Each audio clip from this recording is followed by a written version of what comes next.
Welcome everybody. I'm really delighted to welcome Dr. Kate Marston with us today.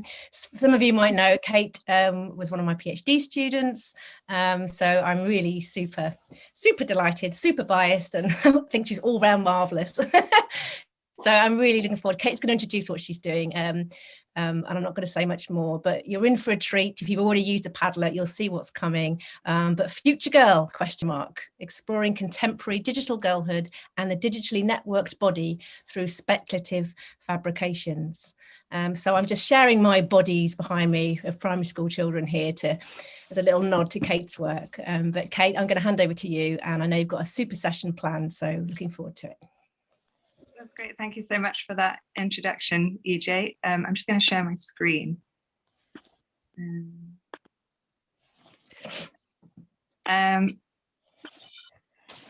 So yeah, hi everyone. Thank you so much for joining today. And I want to say thank you in particular to Jane, Jessica, EJ and Sid for creating the space for me to share my work.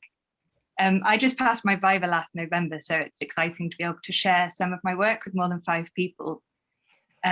My approach to my PhD was significantly shaped by engaging with the PhEmaterialisms network over the last 5 years, and I've always found it a really supportive, creative and nourishing space to be in. At the PhEmaterialism 2 conference in 2018, I had the pleasure of presenting some in-progress work from my PhD as part of a panel on digital sexualities research with Katie Warfield, Jessie Bastillo-Morales and Alyssa Nicolini. And I think I concluded that presentation with the sort of half-formed thought that I was going to do something with speculative fiction next. So today is an opportunity to share where that thought took me and my research.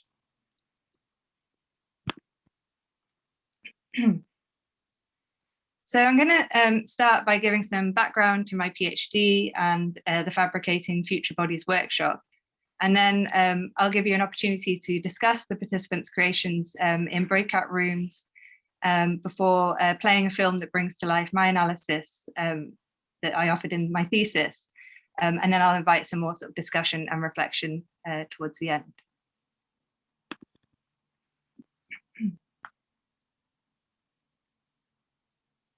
So my thesis explored how digital technologies such as social media, smart devices, and gaming platforms are shaping young people's sexual cultures. And while the majority of research on young people's digital sexual cultures has tended to focus on risk and harm and limited what digital practices are considered relevant and for whom, this thesis contributes to a growing body of scholarship that seeks to support children and young people to navigate the complexities of an ever-changing digital sexual age. So I worked with a socioeconomically and culturally diverse sample of 25 young people aged 11 to 18 in England and Wales. And rather than focusing on kind of a predefined set of digital practices, I set out to foster creative, curious, and open-ended encounters that allowed participants to identify which digital practices mattered to them.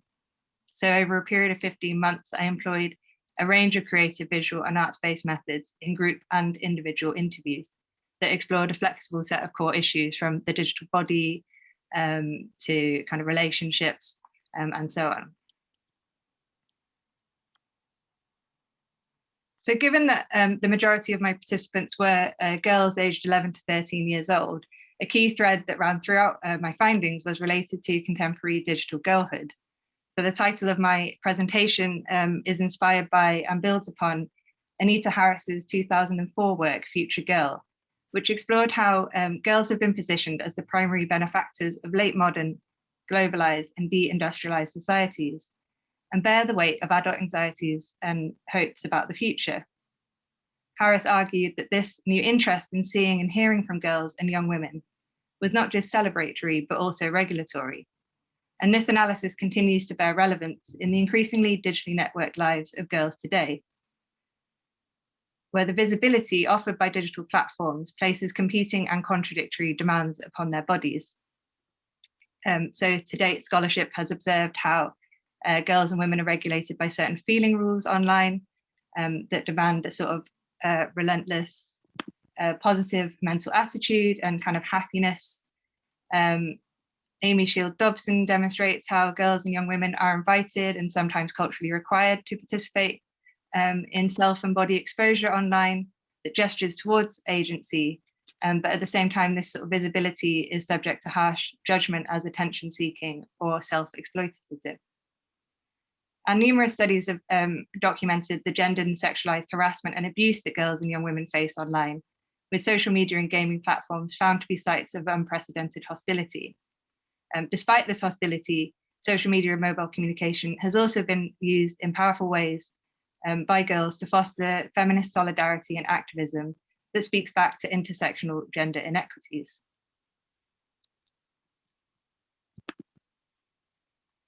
So to engage with the complexities and ambivalences of young people's digital sexualities, I took inspiration from feminist post-human and new materialist concepts such as assemblage, affect, phallogocentrism, and feminist figurations.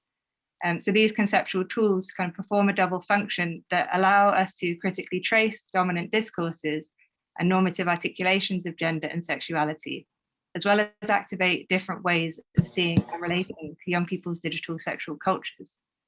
So my study did find that the participants and the girl participants were subject to invasive negative commentary and body shaming abuse online that perpetually scrutinized and fixed their bodies as objects of sexual stimulation for men. And girls across all of my fieldwork sites expressed the reluctance to share images of themselves online because of the hate that girls receive. However, I also looked to illuminate cracks and ruptures in heteronormative and phallogocentric power relations by embracing the affirmative force of feminist figurations. So feminist figurations offer an alternative, affirmative feminist subjectivity articulated in the figurative form that point to ways out of hegemonic and heteronormative and phallogocentric codings of gender and sexuality. So they have a long history in feminist thought, which can be seen in the reconfiguration of women's bodies as sites of suppressed ontopolitical wisdom. And in my thesis, I was particularly inspired by Donna Haraway's work. And she draws on feminist speculative fiction to posit affirmative and empowering feminist figurations that address the ever-shifting terrain of our technological, political, economic, environmental, and social landscape. So she encourages other feminist scholars to work with speculative fiction and fabulation to imagine alternatives to the mundane fiction of nature, culture, human and more than human, and male-female binaries.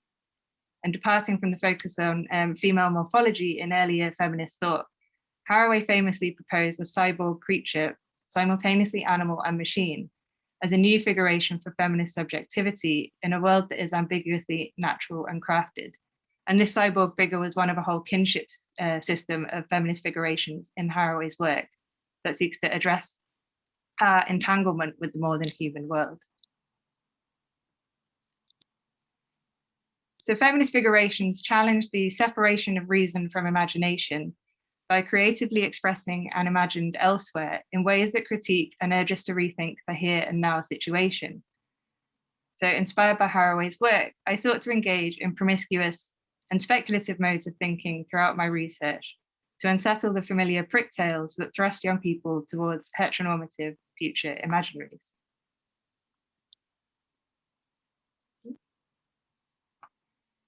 So one of the ways that I engaged in promiscuous modes of thinking in my PhD was through assembling and diffractively reading data that pointed to the changing possibilities of what a body can be, do, and become online. So departing from a focus on self-presentation, I decentered the human body as a central focus of concern.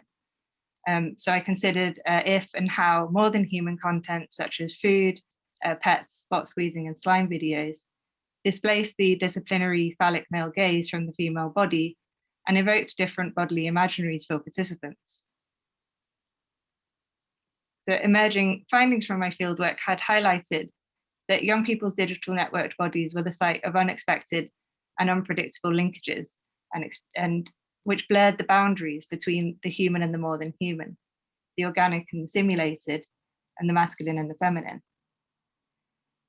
So the Fabricating Future Bodies Workshop was an opportunity to creatively and critically engage with these findings in order to kind of reanimate research materials on the digitally networked body through different arts-based methods.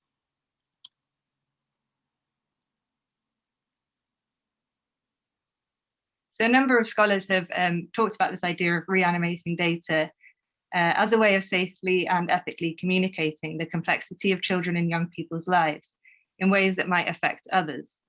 So I was inspired by Reynolds' work on the making and mattering of data and data facts to design the Fabricating Future Bodies Workshop and enable young people from one fieldwork school to craft objects and texts that might carry experiences and feelings about the digital network body into new spaces.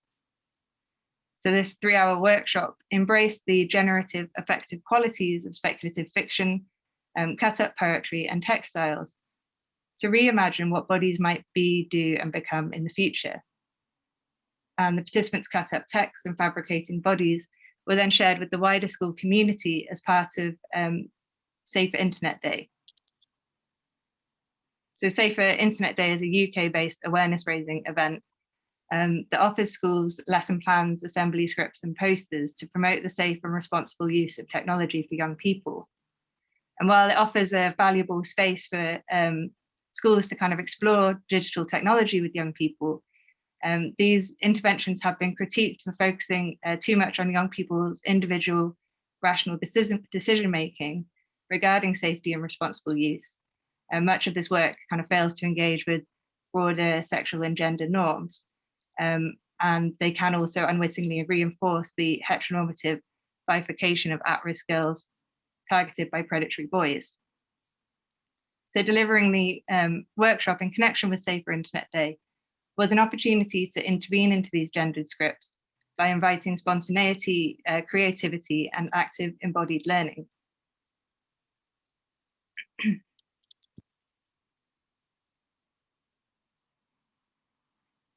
So the workshop took place at Green City School. This was a secondary school in a kind of affluent suburb, but that drew pupils from socioeconomically and ethnically diverse backgrounds.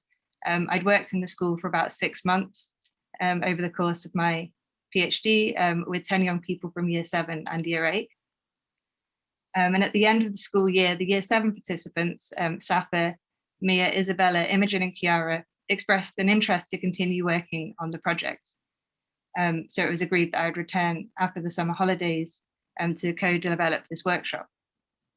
The year 8 participants did not wish to continue in year 9, but they did gift a digital story about the research that also informed the workshop.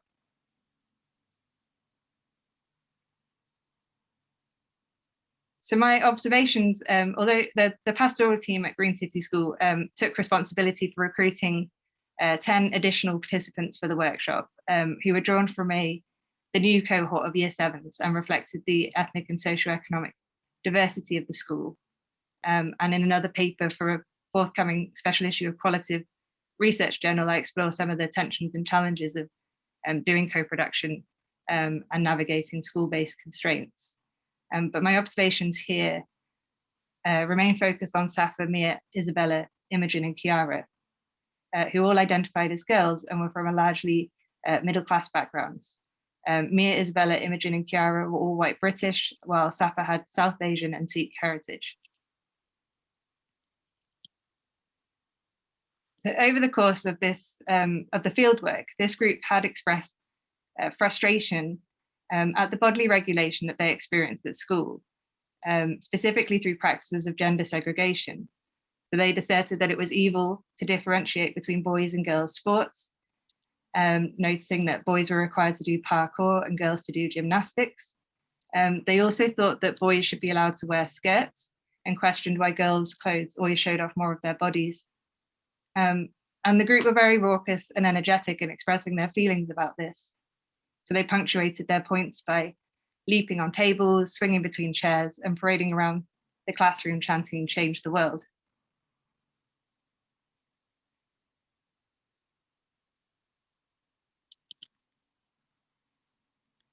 The workshop was also developed in collaboration with the artists Bryony Gillard and Elsa Finneran. So in 2018, Bryony and I had been working together on a youth engagement project with the Feminist Archive South, which was led by Ellie O'Connell. And through working together, I learned about Bryony's practice with co-producing speculative fictions with young people, and we began to discuss how these techniques could be adapted to reanimate emerging findings from my PhD. And Brian also introduced me to Ailsa, whose previous work had explored topics related to body image and sex and relationships education. So inspired by Haraway's refrain that it matters what matters we use to think other matters with, and then it matters what stories we tell other stories with, for each arts-based activity, Ailsa, Bryony and I took care to choose materials and texts that picked up on threads from the research and mobilized the politics of matter to ignite imaginative and spontaneous responses.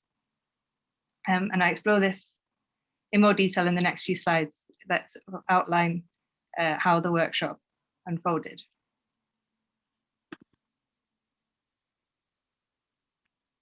So following a sort of warm-up activity in which the participants were kind of invited to think about the digitally networked body, they were put into groups and they were asked to imagine that it was the year 2119 and consider what will our bodies be made of, how will we express our feelings, and how will we know what other bodies are feeling.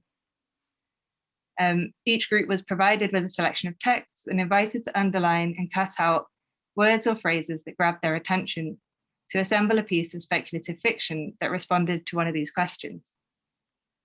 So participants were provided with anonymized research quotes alongside extracts from speculative literature, popular culture, contemporary art, news, and academic texts, all of which provided sort of rich descriptions of bodies, feelings, and technologies. Drawing from this sort of wide range of texts was inspired in part by McClure, Holmes, McRae, and Jones. So in their study, they purposely interfered with the everyday banality of video data from a classroom ethnography by intercutting it with visual images and text from a range of other contexts to see if this sparked new thoughts, sensations, or reflections. The texts that we introduced were also carefully selected to not only provide inspiration, but to inject plurality of critical and creative voices that challenge dominant narratives around bodily ideals. So the process of selecting text to imagine a different future with mobilized the citational practice that was wary of reproducing the world around certain bodies and also engaged with the wider politics of speculative fiction.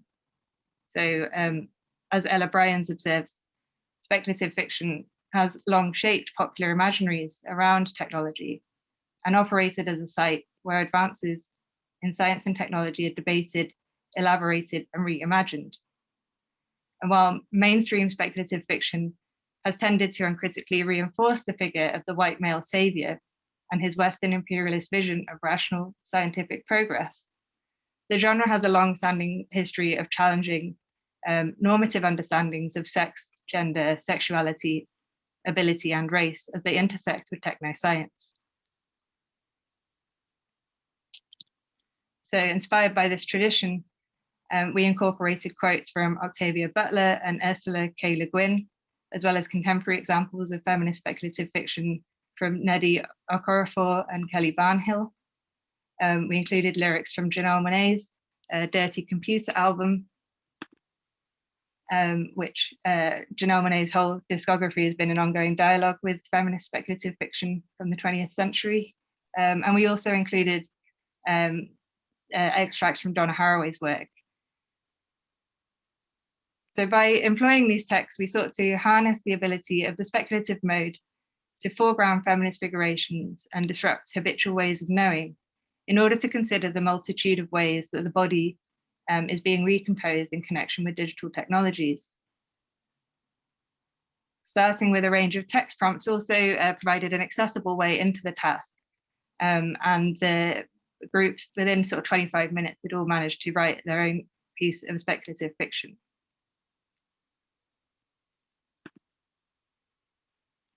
So after every group had read out their speculative text, they were then asked to create a bodily pose that reflected a feeling from their poem. And a volunteer from each group then took up the pose by lying on a large sheet of felt, and once comfortable, other members of their group drew around the body contour.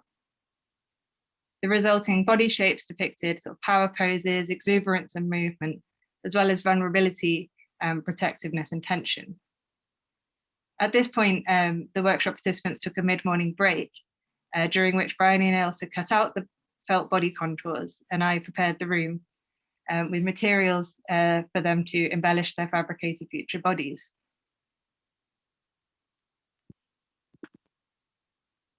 The materials that we employed picked up on threads from the research projects.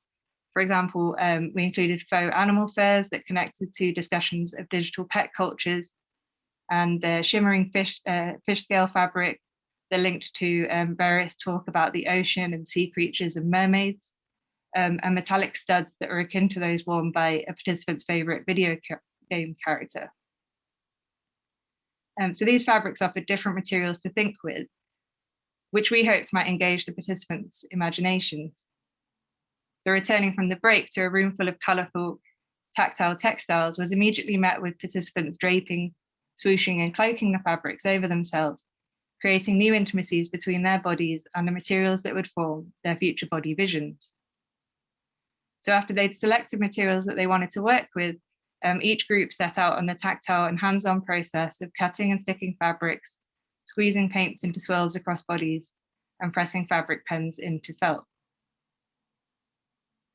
Building on the cut-up text with the fabricated bodies enabled participants to give force to their future body visions in a way that also engaged their bodies in the process. So such body mapping is an established practice within wider sexualities research and education, which works with and on the body to explore the sensual and emotional aspects of bodily norms.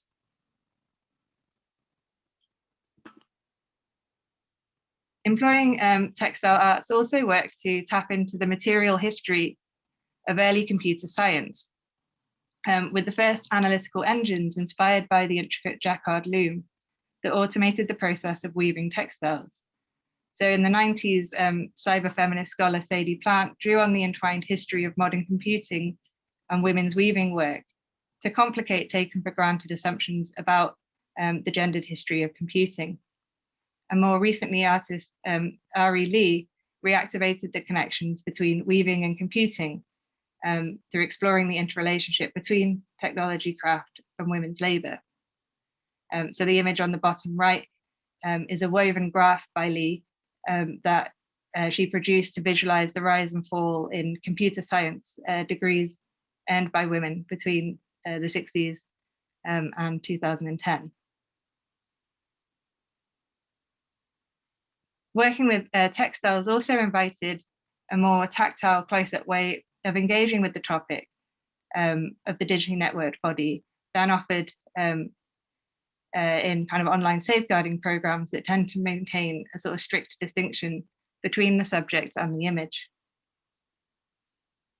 So by deliberately cultivating invention, deception, and craft, this speculative intervention endeavored to disrupt the sort of categorical distinctions between the real and the fake, the material and the virtual, the online and the offline, and the human and the more than human that underpin many online safeguarding discourses.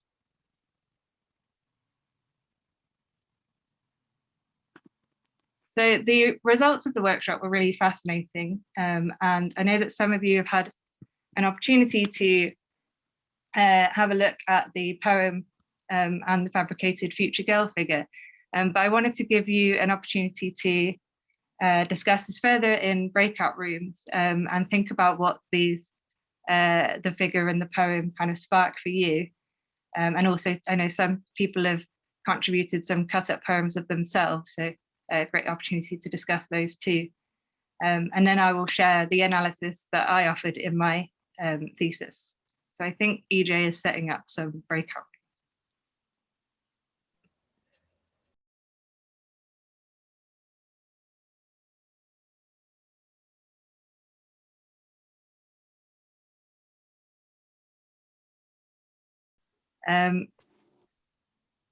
Yeah, really lovely to have all of your sort of thoughts and reflections here. I'm going to now share the film, which is my way of bringing to life the kind of analysis that I did in my thesis. So one of the ways that I made sense of these creations was through then again kind of diffractively reading it through some of the YouTuber videos, and also my own kind of like references in terms of the literature and films, sort of reading it through that and kind of bringing that together, and so sharing it with a wider audience. A film kind of helps kind of bring that to life a lot better than just sort of trying to speak it on the page.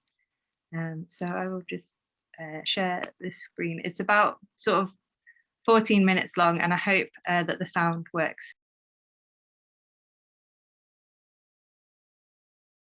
That was my attempt at analysing what the participants had created and sort of reading it through different texts and also data from previous encounters, and also what happened after the session and their involvement with the climate strikes.